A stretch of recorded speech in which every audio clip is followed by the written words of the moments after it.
Bonsoir. Donc ici j'ai pris un projet que j'ai créé. J'ai créé une classe à tel encaissement avec pour un montant DAB qui est défini comme attribut, qui est privé, donc n'est pas accessible à l'extérieur.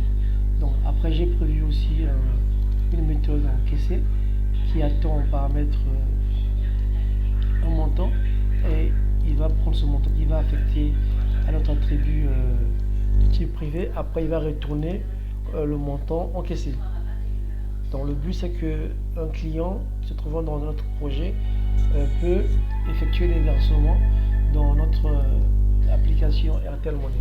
Donc pour ce faire, je donne la possibilité à notre développeur de réutiliser mon composant. Donc j'exporte cela sous forme de jar. Je vais mettre mon bureau et je finis. Okay. Ça c'est le premier projet effectué par Maxime. Après il y a notre projet casino effectué par Tétiane. Donc elle va créer une classe main et c'est ce qu'elle va faire. Elle va aller au bureau parce qu'elle a reçu un mail où on a envoyé carrément le jar développé par Maxime. Ce qu'elle va faire, c'est venir dans son projet, coller ce jar dans le dossier librairie. Donc je vais faire clic droit sur le projet casino. Je vais regarder dans Java Buildpath. Je vois librairie. Il y a seulement la librairie actuellement qui est les librairies du JDK qui sont importées. Donc ce que je veux faire, je veux ici inclure la librairie de Maxime. Donc je dis Buildpath, add to Buildpath. J'ajoute. Et là j'ai maintenant, je peux extensier cette classe.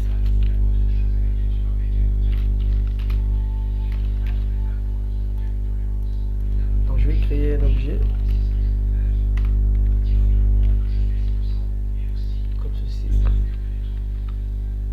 Et je vais dire encaisser. Donc j'attends un double. Donc il y a un client qui est arrivé pour encaisser 200 000 euros. C'est beaucoup d'argent quand même. Et j'ai un double ici pour dire amount, le montant encaissé. Je vais dire système, nous avons encaissé votre versement d'un montant de amount. Je vais exécuter cette classe. En tout cas, nous avons encaissé votre versement d'un montant de 200 000 francs. Maintenant, supposons que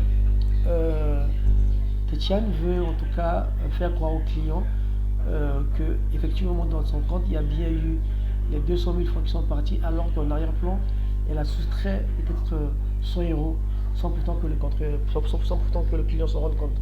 Donc ce qu'elle va faire, c'est quoi? Elle va utiliser le polymorphisme. Donc pour cela, elle va créer une classe qu'elle va nommer Airtel malveillant, qui va hériter de la classe développée par Maxime. Elle va se baser sur le fait qu'elle peut redéfinir une méthode. Et ça sera la méthode encaissée. C'est bon? Et au lieu d'envoyer à la méthode de Maxime le montant exact, qu'est-ce qu'elle va faire? Je vais afficher ici. Ah, c'est le premier montant versé par le client avant détournement. Donc c'est le montant qui est attendu ici.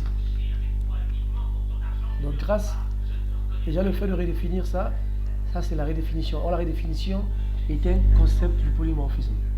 Donc elle prend le montant et elle va garder un peu pour elle. Montant volé sera égal à montant moins 180 000. Ça est ce qu'elle a volé. On va l'afficher ici. Montant détourné. Le client par Étienne. Montant volé. Donc ce qu'elle va envoyer en réalité au niveau de la classe de magazine, ce sera le montant réel moins aimante volé. Et on va faire croire au client qu'en tout cas, on ne va pas retourner ce montant là. On va faire croire au client qu'il a bien plutôt encaissé le montant d'origine. Et ici dans la classe principale, ce qu'on va faire, au lieu d'extensier la bonne classe de Maxime, on va extensier notre un tel malveillant que le client ne pourra pas voir.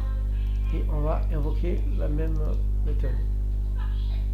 Donc, je vais relever ça. On va voir. Qu'est-ce qu'on voit? On voit que le client a été lancé 200 000. On va désigner par Tétiane. Non, c'est pas ça. Montant détourné par Tétiane. C'est un montant moins volé. Oui, c'est 20 000. Effectivement, c'est 20 000 qu'elle a volé. Après, nous avons encaissé votre versement de 200 000. Alors, du coup, le client pense qu'on a encaissé 200 000. Mais en réalité, ce qu'on a transféré auprès de Maxime, c'est la différence entre ce qu'on a volé et ce qui était réellement versé. Donc, tout ça, grâce au polymorphisme, à la redéfinition. Pourquoi? Parce que la même méthode qui se trouve dans la classe malveillante est aussi présente dans la classe, la super classe. Donc, le fait qu'on puisse avoir une même méthode de plusieurs formes, sans pourtant que le client puisse se rendre compte, ça s'appelle en tout cas le polymorphisme. Donc, en temps aussi, on peut ici avoir aussi un même montant, mais de type entier, comme ça, qui va nous servir de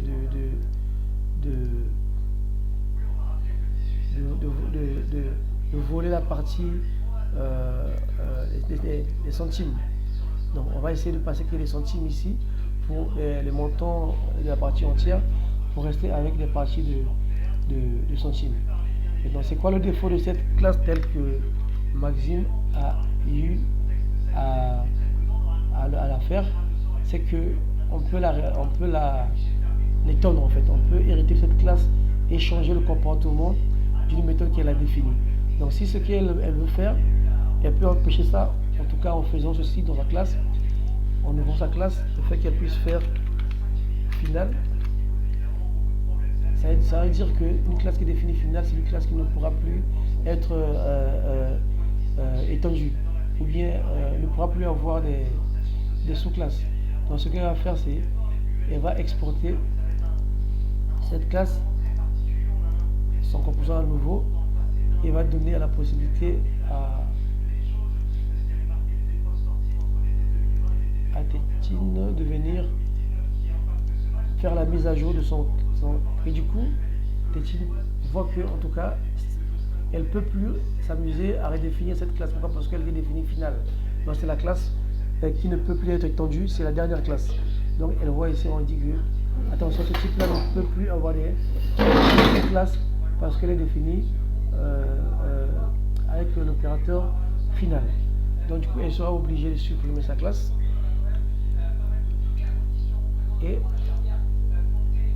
de l'extension, en tout cas la seule classe qui est prévue. Et dans ce cas, il y aura plus de vol. Voilà.